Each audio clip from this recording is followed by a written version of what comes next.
Human public স্কুলের উদ্যোক্তা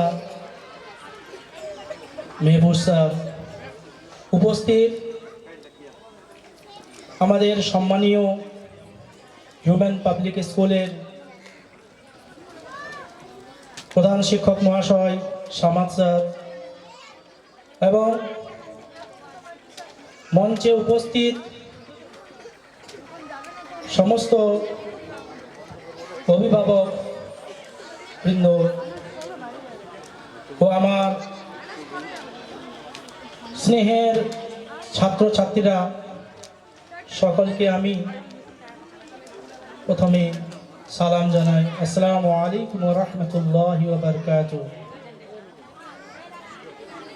আমি খুব অল্প সময়ে কিছু কথা বলবো, খুব গুরুত্বপূর্ণ কথা। আমি দীর্ঘ 15 বছর ধরে শিক্ষকতার সাথে জড়িত আছি। আমার ছাত্ররা আজকে আমার জন্য গর্ব। আজকে আমার জন্য আমি কি করতে পেরেছি না করতে পেরেছি এটা আমার কোনো দুঃখ নাই। আমার ছাত্ররা এমন এমন স্থানে গিয়ে পৌঁছেছে যেটা দেখলেই আমি আমার জীবনের কতটা সফলতা করেছি বা বিফলতা হয়েছে আমি সব ভুলে যাই। এজন্য আমি নিজেকে গর্ববোধ মনে করি, নিজেকে গর্বিত মনে করি। আপনাদের যারা অভিভাবক আছেন, বিশেষ করে তাদের জন্য বলবো, দেখুন, শিক্ষা হচ্ছে চেতনা। আজকে আমরা মুসলিম জাতি বা আরও যারা পিছিয়ে পড়া জাতি আছে, আমরা পিছিয়ে পড়ে আছি একমাত্র শিক্ষার জন্য।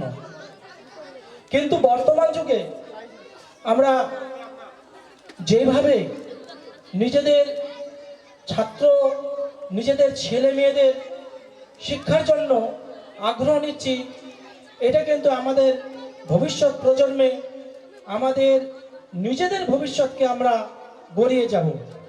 এজন্য প্রত্যেক গার্জেনকে বলবো, আপনারা আপনাদের ছেলে মেয়েদেরকে শিক্ষার প্রতি কিভাবে আগ্রহ হবে এবং তারা সহজে কিভাবে শিক্ষাকে গ্রহণ করবে তার একটা চিন্তা ভাবনা করবেন সব সময়। তার পাশাপাশি শিক্ষা হচ্ছে আপনাদের ছেলেদের ভবিষ্যৎ।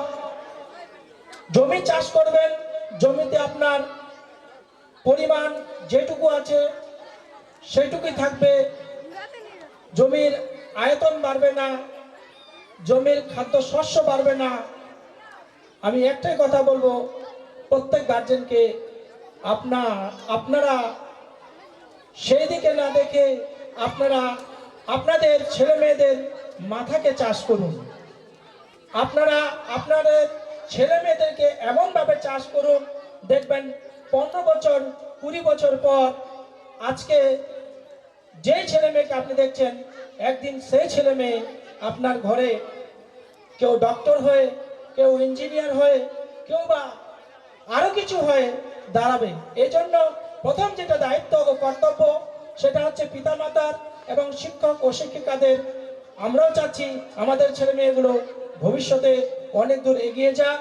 এই আশা রেখে, এই কামনা রেখে সকলের প্রতি আন্তরিক শুভেচ্ছা জানিয়ে এবং সকলকে এই যে আপনারা ধৈর্য ধরে প্রোগ্রাম দেখছেন তার জন্য ধন্যবাদ জানিয়ে আমি আমার এই ক্ষুদ্র বক্তব্য এখানেই সমাপ্ত করলাম। আসসালামু আলাইকুম ওয়া রাহমাতুল্লাহি ওয়া বারাকাতুহু।